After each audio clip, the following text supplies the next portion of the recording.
Good afternoon. Thank you so much for coming to Red Hen's evening or afternoon, I guess it still is here on the West Coast, of conversation and now music with Keith Flynn. We're so glad to have you with us.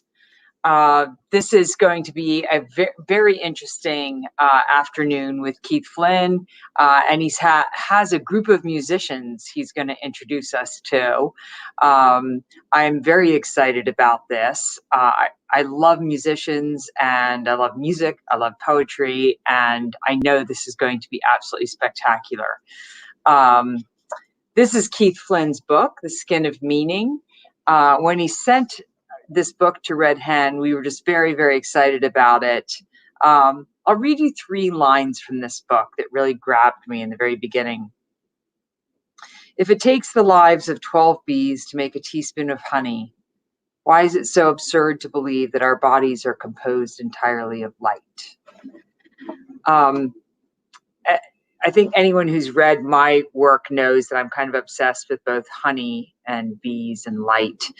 And so this kind of captured me. But when you read through Keith's work, you know that he's very interested in things and music and the way and the intersections between people and the way we intersect with everything in the world. And I think that you'll get that from listening to Keith's music and from hearing him read today. Toby, you're going to bring Keith on. Keith, welcome to our show. It's nice to see you, Kate. Very good to see you. Well, welcome to the Red Hen. We're coming from... well, it's really nice to be here. We're looking forward to the hour, and we're in Marshall, North, on the East Coast. We're in the mountains in the middle of a rainstorm, and we're in my studio, White Rock Hall, which is a 100-year-old church that was picked up and moved to this mountaintop. And we're about, an hour northwest of Asheville, North Carolina, in the Western Mountains. Wow.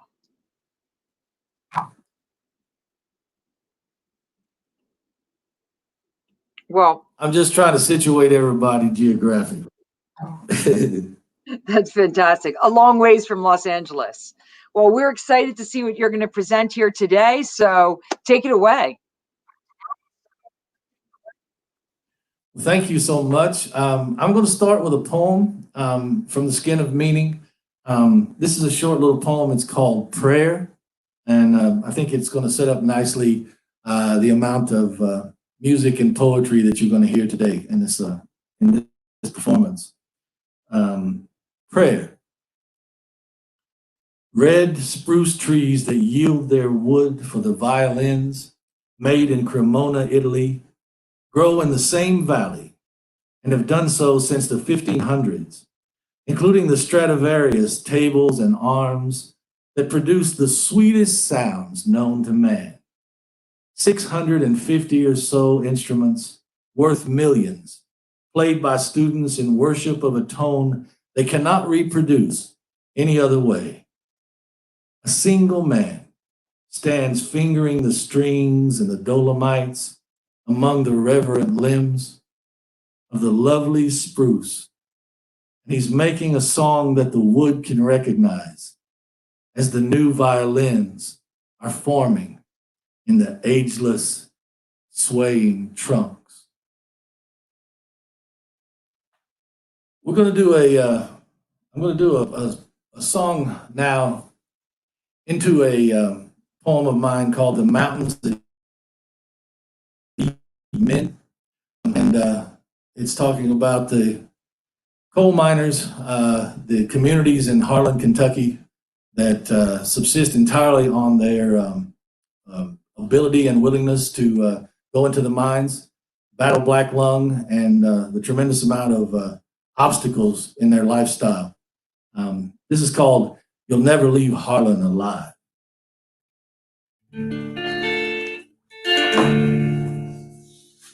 In the deep dark Eastern Kentucky, that's the place where I trace my bloodline.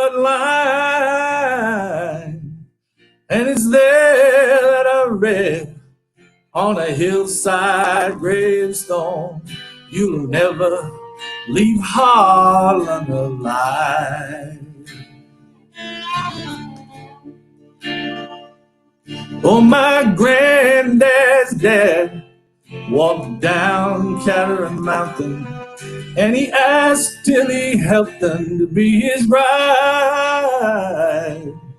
Said, won't you walk with me, girl, out of the mouth of this holler, or we'll never leave Harlan alive. And the sun comes up about 10 in the morning, the sun goes down about 3 every day, and fill your cup with whatever bitter brew you're drinking, and live your life just trying to get away.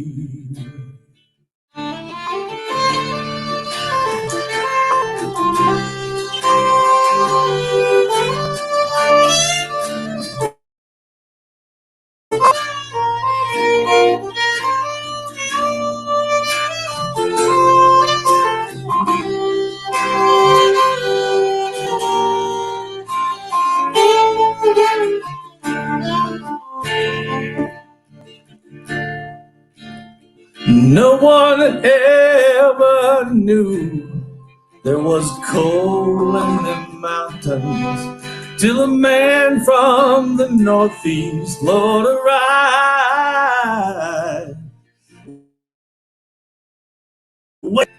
He said, I'll pay you for your minerals, but he never left home.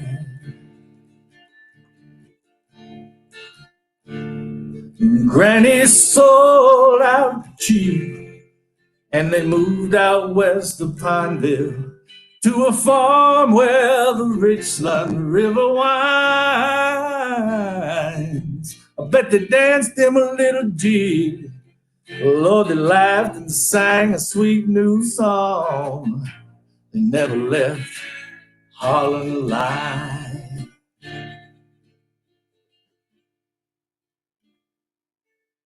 The times, they got hard, and tobacco wasn't selling, and old granddad knew what he'd have to do to survive.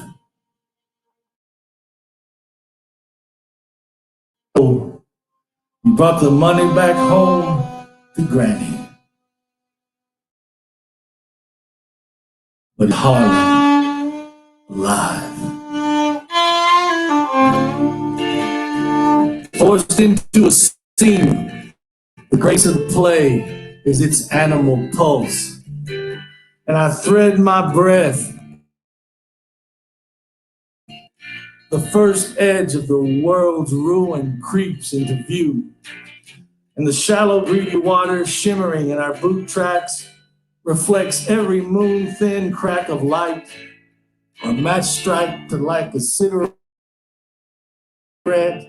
or another belch of dynamite, as all these musicians, blindfolded in a beige room filled with dreams of peacocks, make their strings mew like frightened birds, and they're plucking the catgut, which is stretched tight, and dig out chunks of the darkness between their fingers.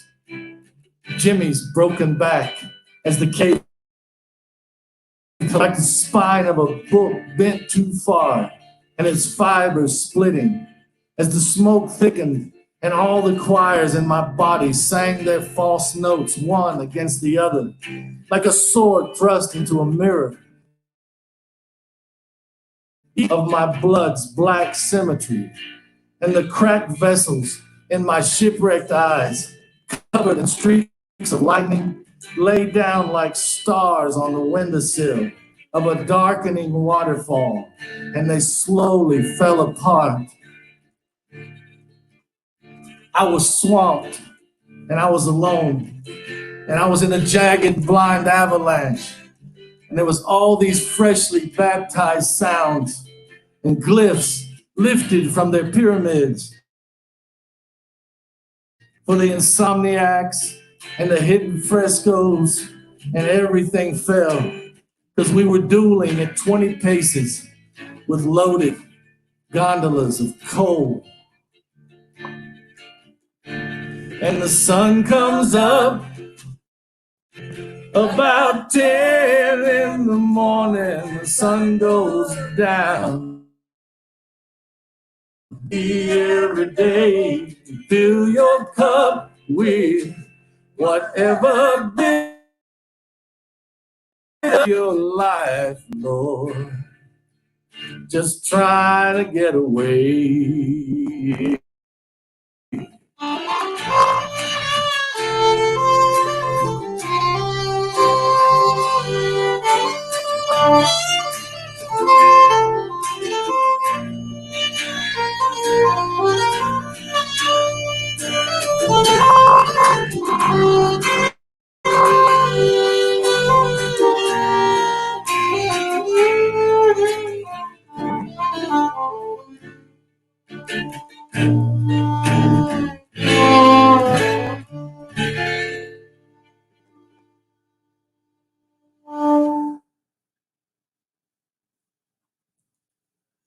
That's Susie Gott on fiddle, Dan Wojner on guitar for that piece.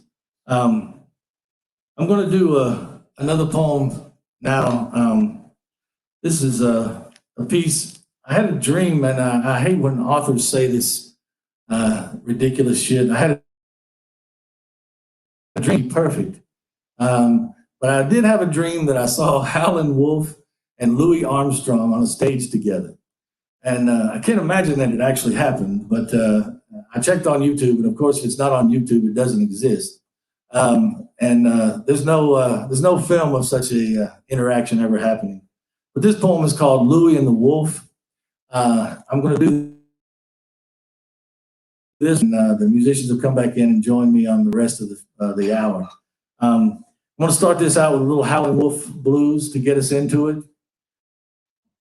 Again, the poem is called Louis and the Wolf. Whoa, I asked the girl for water, and whoa, she gave me gasoline.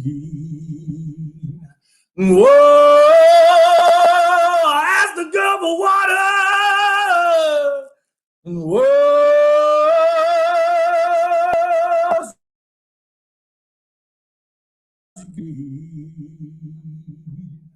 and that's the terriblest one damn near ever see.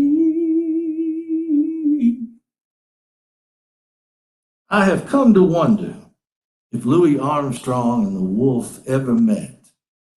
What a sight that would be. Incomplete with growling, wolf licking his harp and Satchmo grinning away, deftly fingering his horn in an effort to curtail the sonic boom of the two most powerful voices in a single room, snarling and stalking that elegant whisper. I imagine Wolf laying tracks and Louis so remarkably dignified, so clearly in the furrows of the groove, prowling the stage like the shadow of a storm cloud, while Wolf raged and bit down, a ragged sound defined by the shimmering honey of the Great Dipper's rising horn, so perfectly above the fray. And Howling would get down on all fours, writhing on the stage, and King Louis with his handkerchief flying like a flag on a mahogany galleon, hurtling across the choppy sea's wake. Wolf, birthdays of a tail dragger for Satan, forsaking his mother's gospel hysterics and earning her undying neglect right up to his final deathbed when he pleaded, sent a note, "Mama, please come, I'm dying." But she didn't. He was named for president, Chester Arthur Burnett. He was born under a bad sign, Halley's Comet burning across the sky like a brakeman's lantern. But a blues man will survive, staring straight into the sun like a rifle with eyes. Old Satch would know, his thunderous percussion, his purr emerging from the earth like a fountain of pent-up feeling, meticulous in its placement as it repeatedly echoed the punch of the brass and the cymbal set to ride. His cornet weathered every swinging era, Bird's heebie-jeebies and the big band's muskrat rambles, always sailing and seldom misbehaving, not since the rancid Storyville days and the colored waif's municipal boys' home. His body peppered black and blue, just 8 years old with the blows of the older kids, until the bent boy escaped via the Mississippi on a light-littered steamboat. Its giant wheel, just the juju and propulsion needed to heal the nuance of a genius whose rules are its own, and whose last quiet notes with the crowd so still you could hear a rat in the walls pissing on cotton, and the gleaming corner of a note set to crackle, piercing the racial gloom of the American heart like buckshot, his trumpet bell uplifted and ringing. And though the rain may ooze and lovers lose that feeling, though the moon melt down and the earth finally find its ceiling in these poisoned heavens, there will be a sound overwhelming all others, a horn poised flaming in our imagination. And though the earth be smothered and fire rise the final time inside the webbing of our skin, we will still have Louis and the shock of recognition, both bound in worship, whose dream meeting probably erased the wish of it, the sheer bliss and pitch and rich opposition that the scene presents, a listening like I have never experienced, gears within gears, grinding until the wounds are wound together, the grace of the music calming every child's feathers, arm in arm, as they rise and sing in the gulf's fearsome swelter.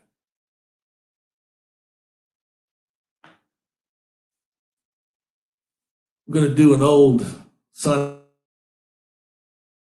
House song. This is was originally recorded in 1929, and it's called Death Letter.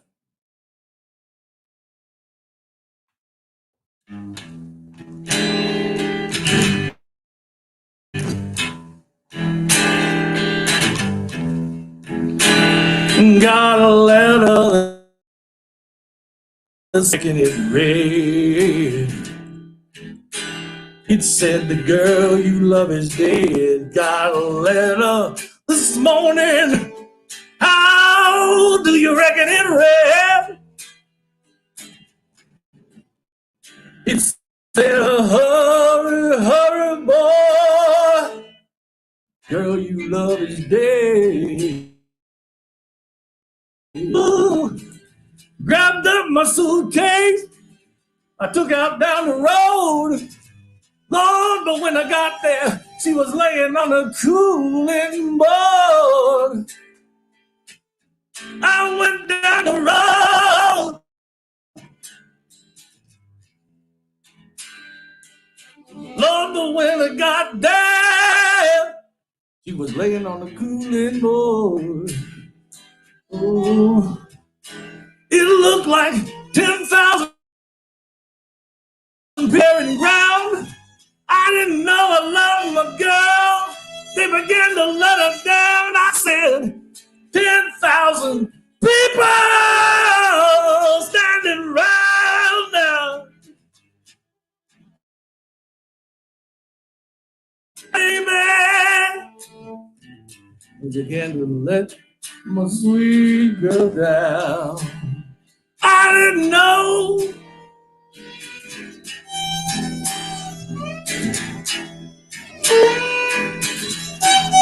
ooh, ooh, ooh, ooh.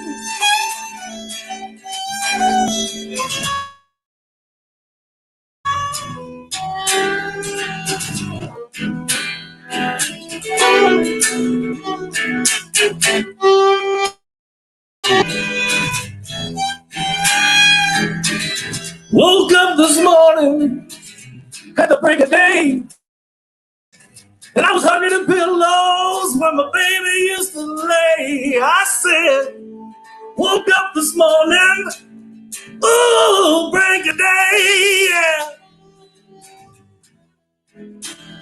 I was hugging the pillows where my baby used to lay.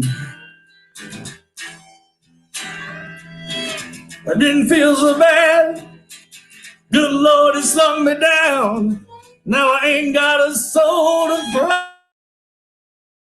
I didn't feel so goddamn bad, but the Lord slung me down. And I ain't got a soul to throw my arms around. Ooh, hush. Thought I heard it call my name. It wasn't so loud, it was sweet and plain. I said, ooh,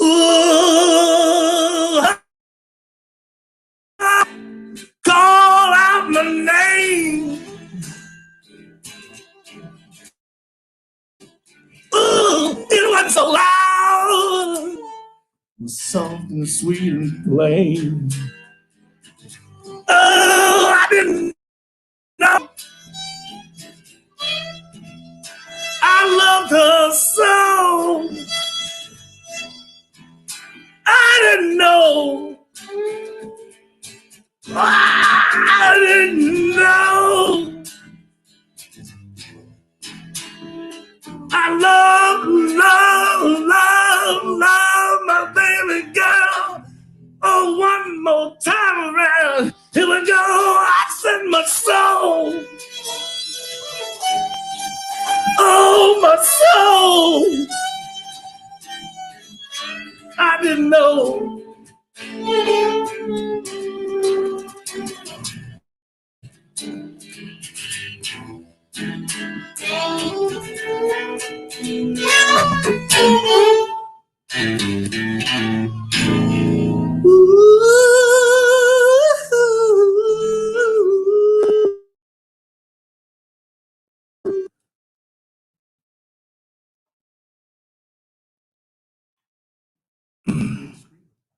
Wow. Sorry. Take me just a second to get my composure back. That's lyrics that I ever heard. Though. I remember the first time I heard it, it just broke my heart. I didn't know how to place it in my emotional register. I'd never heard anything deeper or bluer than that. The idea that the first recognition of the great love of your life is it's taken away from you. I want to go to a little more. We're going to pick up a banjo on this piece, which is going to sound sort of incongruent considering the source, but this poem is called "This Rock Is Gonna Roll," and it's about the genesis of rock and roll. It's about when the stone got split and the water poured out, and it's written in couplets. And the couplets, almost each couplet or every other couplet, the word rock or roll or rock and roll appears in it. For you, and it's going to move into a song you may recognize. So we're going to bring a banjo out, and this is called "Rock Is Gonna Roll."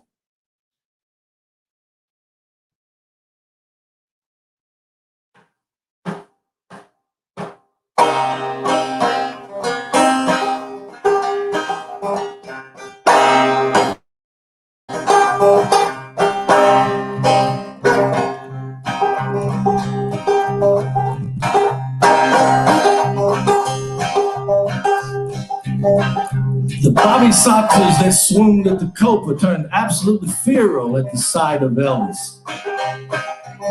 His pelvis punched vibrant holes in the flaming statutes of the U.S. Senate Subcommittee on Juvenile Delinquency. Alan Freed blew their little minds on his front lawn in Newark, New Jersey. Rock and roll was dancing, and it's the only way to go, Daddy-O. Now Muddy Waters is following the guiding star to a stable in Memphis. Country and blues had a baby, he said, and they named it rock and roll. Big Mama Country Hound clowned around and bit Sam Phillips, whose Giant Sun Studios. Never mind that. Bill Haley's Comet careened from the dark and it rocked around the clock. His jet fuel just juicy enough to let Big Joe Turner shake, rattle, and roll. Big Joe. Ooh, now the planet recovered its bearings and it ironed its wobble long enough to regain the red paranoia of the ultimate status quo. Come back, said the king. It's good rocking tonight. And he drove him mad in Jacksonville just in time for Robert Zimmerman's bar mitzvah.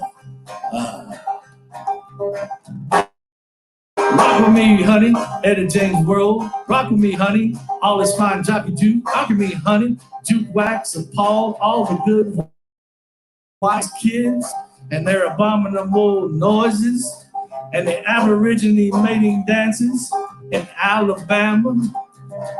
And most Alabamans were concerned that this rock and roll was a nefarious racial plot and giving their kids poor diction and communicable treasonous lips. But rock made a boat and it rolled on the waves to London, where Studio 51 was soon to open. And Rory Blackwell's roaring rock and rollers and the Coney Island kids formed their own political third party. And they were campaigning for a growler. It was a mandate which allowed for a rock and roll president and the election of the ones. Evidence to the contrary was immediately thrown out of the court of public opinion. Love Me Tender was the primary, and Don't Be Cruel. And the undisputed king took his tunes to Hollywood. And he ignored the songs for the swinging lovers, the rock and roll waltzes and the schmaltz, the top hat hound dogs, and the dying Tommy Dorsey's gestalt, orchestral cubism, lost in the song to the kids who were all shook up with the musical meaning, all shook up with the Tennessee swinging, all shook up with the hip adage that is true to this day. You just sneak up and grab a cool cat by the tail, and you will discover things you can find out no other way. Ooh. Hey, did you rock and roll, rock on my soul? Hey, did you boogie too, did you? And where do we go from here? Which is the way that's clear? Still looking for that blue girl I ever seen. See her shake on the movie screen. Jimmy Dean, yeah, Jimmy Dean. Rock on, rock on. Hey, did you rock and roll? Hey, did you boogie too? Hey, did you rock and roll? Rock on. Rock on. Ooh, ooh, ooh, ooh, ooh, ooh, ooh, ooh, rock on. Rock on. Rock on. Rock on. Rock on. Rock on.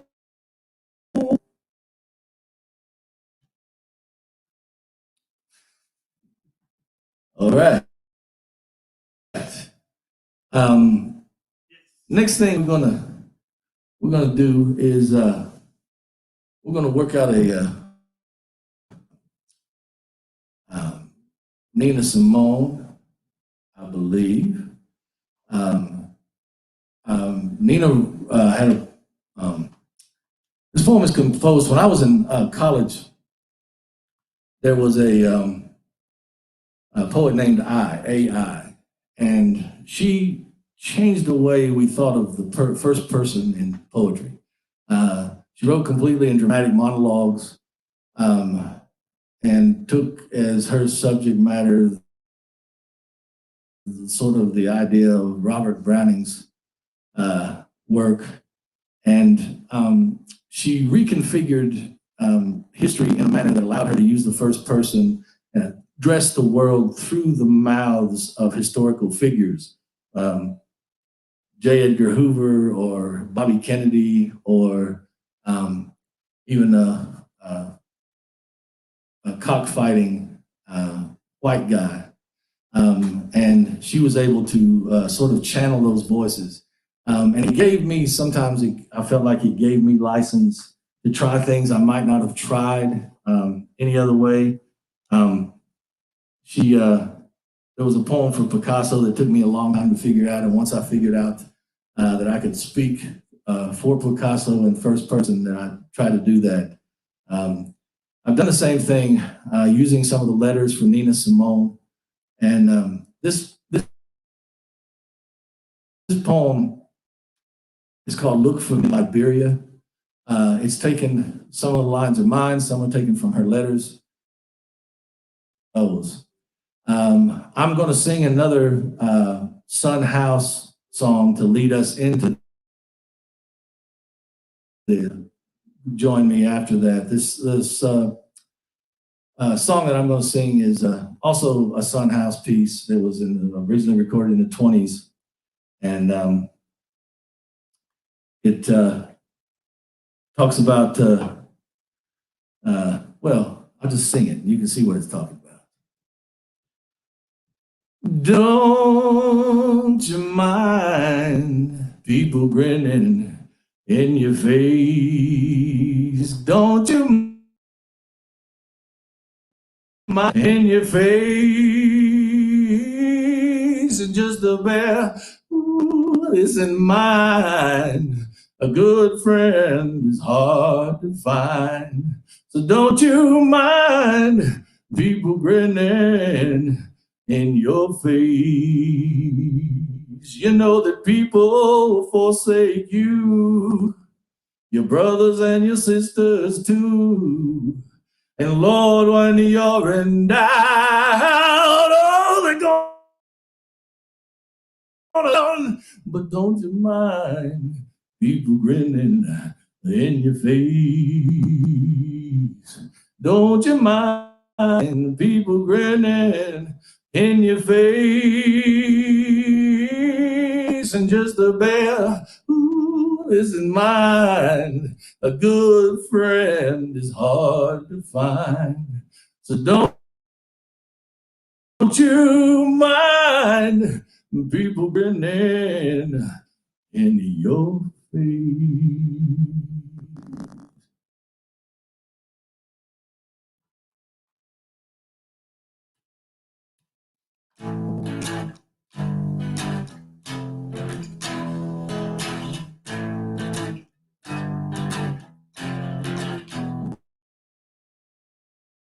When I sing, sometimes my voice is gravel, sometimes it's coffee and cream. And I splintered, ingested, and embraced Bach. I changed keys right in the middle. But where do I belong? Wherever the edge is, free from fear. All power is black. And the ebony squirrels on the terrace, we ain't made friends with them yet. And the velvet wallpaper makes the bathroom feel more blue. It on my eyelids and my eyebrows and the balcony of my face. Where do I belong? The fugue and the counterpoint make a high priest of soul. Sounds so sophisticated. And if they can't learn to listen, I'll quit. Fuck it. There's some dumbass bitch in the audience, and she's sweating me. And I've swallowed the storm. I'll not be rode. I'm a goddamn freight train. Ooh! And I tell the track where to go. He beat me all the way home. Into the wall. Nobody's seen me for 2 damn weeks. He beat me in the elevator, on the stairs. He tells me that I need to be hit. I need it, he said, because the scars, they'll keep me straight. Everybody knows about Mississippi. Everybody knows about Mississippi. You see, the sanctuary, Birmingham and the Bull got me so upset. There are bombs in my brain, Selma in my nightgown. Goddamn, Daddy say, I'm sidetracked by all the strange fruit that's hanging in the southern trees. And these fire hoses have all opened up. Mississippi, goddamn! Mississippi, goddamn! And backlash is the leather on the southern breeze. Backlash is the leather, says Stokely. We're laying all sweet and tender and close. Stokely Carmichael is squeezing me.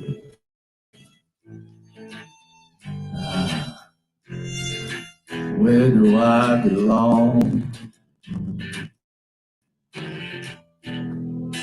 And I'm bathing in Bloody Marys. And I'm adult now. And I leave them all with the blues in the North Carolina backwoods, a cold ass Carnegie Hall. In these United States of America, I want to shake my people free. All this elegant smugness around me, I want to drive their shriveled hips insane.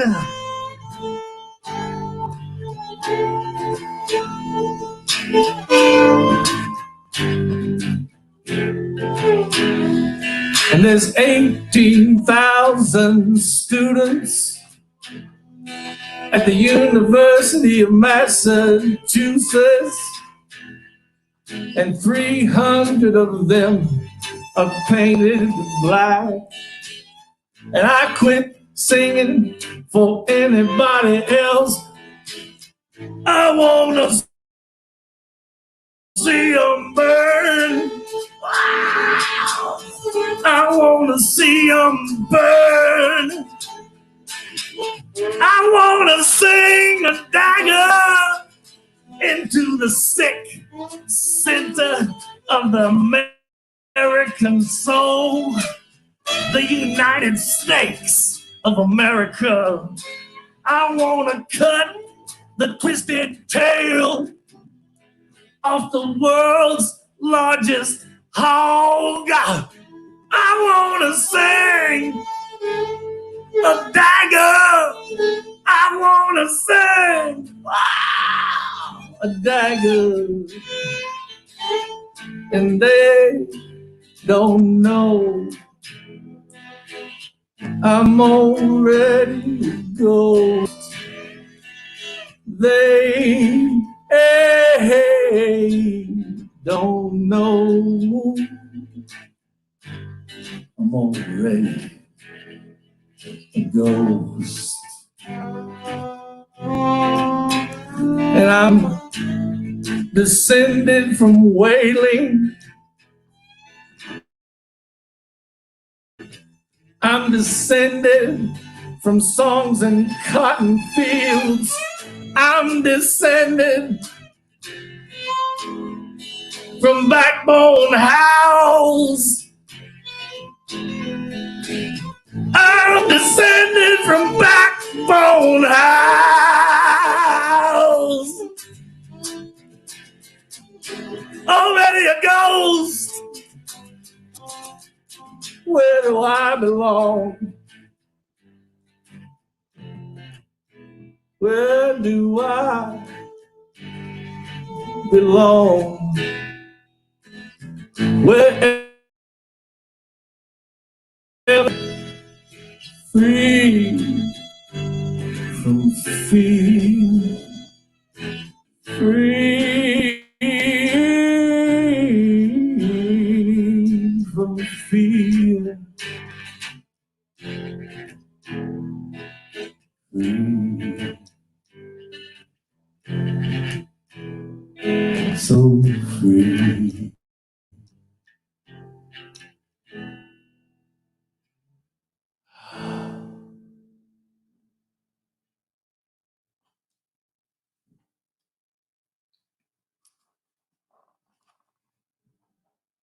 I want to thank everybody so much for joining us today. I'm going to I see that I've got about 14 minutes or so left, and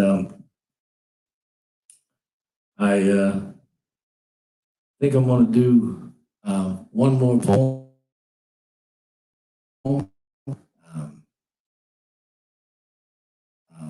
Enough time to do this one more piece. And Kate had mentioned when we first entered talking about her love of the last book was called Colony Collapse Disorder, and it was written to talk about the ways that in our current world order. I was thinking about a book that I read in my humanities class when I was in college, and it talked about there's the agrarian age and then the information age. The industrial age was in the middle. And almost all of the world's developed countries have moved through the agrarian age into the industrial age. And now there's a handful of countries on our planet that have moved into the information age. China, ourselves, India, the Europeans. And it made me wonder how the formerly colonized countries could move themselves through the industrial age without completely obliterating what's left of our planet, particularly coal-fired power plants, which have to be eradicated for us to turn around climate change, for the bathtub and the bath down. And that's the only way it's going to happen. So I myself found myself talking a lot about bees, and I wanted to reiterate that for the last book. The new book is called The Skin of Meaning, and I want to do a poem that I did the other night that I've been asked to perform tonight by a poet named Frank Piano, who I love very much, who's an Ohio poet, and his new book just came out. I'll read this for him. This performance today is dedicated to Dan and Kathy, and I want to dedicate this to her. And I also want to dedicate this to Susie's parents, who just celebrated their 60th wedding anniversary. 60 years together is no small thing. This poem is called Le Papillon. In the 19th century, when stages were lit at the beginning of the century, they were lit by these incandescent calcium oxide lights. And later they went to phosphorus, and they burned it's really, really bright in a sort of a lime color. And folks that were looking at these lights that were performing on stage that would really affect their eyes in such a way that it took some time to recover. And later on, this became known as, if you were standing in the shadows and you step forward on the stage, into the limelight. And the limelight, of course, fixed on you. Also, what happened when these folks went backstage to recover for the next, they discovered that if you painted the room in a sort of dark green color, sort of an emerald color, it allowed the performer's eyes to readjust. And so that became known as the green room. So from the limelight to the green room, a lot of these idioms and descriptions happened merely as a consequence of the response to their environment, particularly the footlights, which also were open flames. And several ballerinas in the late 19th century, whose tutus were essentially made of little more than tissue paper and were wildly flammable, would sometimes catch on fire. And some lost their lives. And occasionally, if there was one ballerina that caught on fire and the others rushed to put her out, they themselves would also catch on fire because their costumes were made of the same flame. So there was a ballerina named Emma Livery, and she became the most famous of those victims of that particular fire. This is called Les Papillons. This is not the righteous blue flame that engulfs the monk, or the sherbet agent of invisible acid dropped by the barrel on the naked children of starving villagers in South Vietnam. This is not the 80-proof orange vodka cocktail lit by the free-basing Richard Pryor, a black adder, addled by self-loathing, who poured the fire over his head and ran screaming into the void. This is not the match strike under the cooking spoonful, any more than it is the convulsive propulsion shivering into massive tendrils that annihilate the bloated Hindenburg in an avalanche of star-like implosion. Cathedral between its fingers. No. This is the personal and public incineration, snapping its jaws shut around the most delicate, jubilant wings. This is the interrupted, gravity-free white lance that burns straight through the curtain, the laser emitted by a magnifying glass as it focuses a ray of the sun on an unsuspecting dragonfly, the wisp of smoke, almost a held breath of frost, let slowly out. Then the shards, red and jagged, slicing through the tutu's layers and igniting them, delicate as tissue paper, sticking to the ballerina's hips as she twisted away from the guilty footlights and swollen ingots of red and lavender knives exploding around her supple hands and shoulders a galaxy of bees hiving her, a flare, a comet, and finally, a nest of ash, hoping to hold together in the wind. I want to thank you so much for joining us today.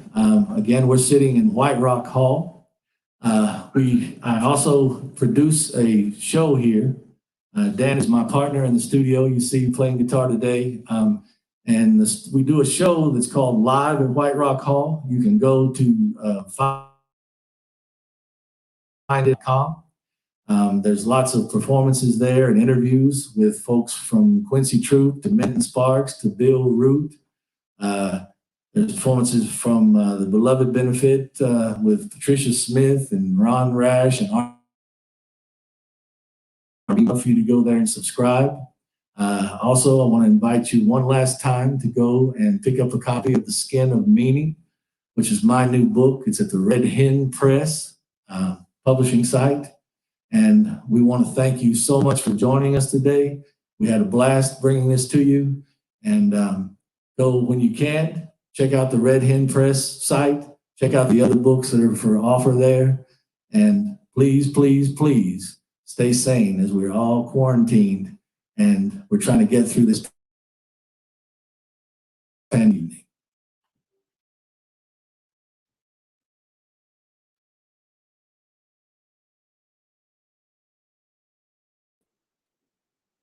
Keith, thank you so much for being on. And thank you so much for that amazing music. I really loved that. I loved being there with you today, even though you're on the other side of the country and I'm here in Los Angeles where it's still sunny. And that was absolutely amazing. I loved hearing all of your music. I'm just going to keep on feeling that resonating with me. I've heard your CDs, but just hearing a whole hour of that was just absolutely amazing.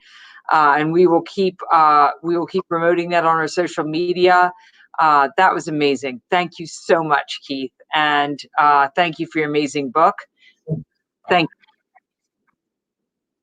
you. Thank you, Kate. It's so great to see you. When I was in Pasadena last, I went to Flagstaff and I was doing the authorized biography of the actor Rip Torn, and one of his sons, northern Arizona. So I drove from Pasadena to Flagstaff through the desert, which was pretty spectacular.